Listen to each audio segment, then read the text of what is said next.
It has been the most toughest, roughest thing I've ever done in my life, and I've never enjoyed anything anymore. The vest I have on, Buck calls me a poser, but I had to go get me some stickers and some patches to go on it. So as I was getting ready to pay, Buck was telling the girl what we were doing here about sharing our testimony.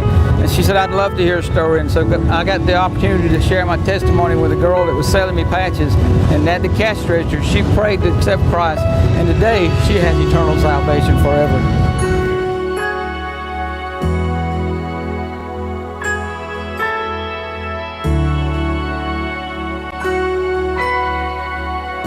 This is my first year at Sturgis.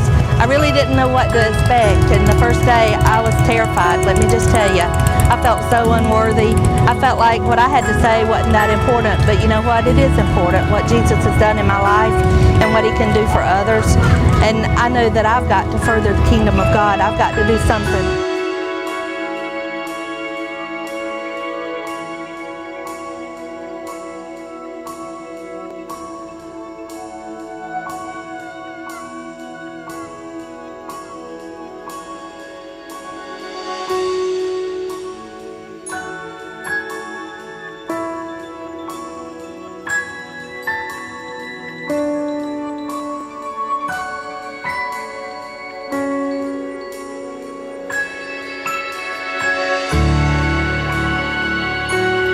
Last year when we came to Sturgis, my husband and I, on the way home, we got into a motorcycle accident.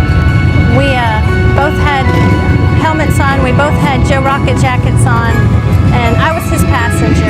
We went up in the air, came down together, and all I got was a chipped bone in my foot.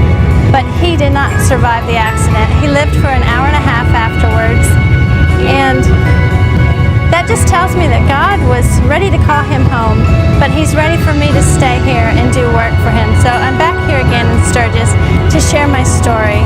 It's a precious story. It's a testimony that most people would never want, but I have it, and I'm going to use it for the Lord.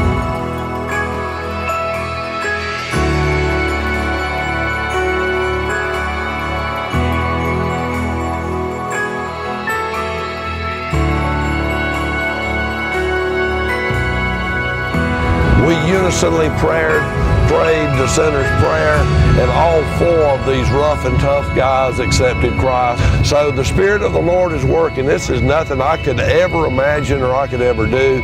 This is nothing that's really imaginable to be in a location like this. But when the Lord is in it, anything is absolutely possible.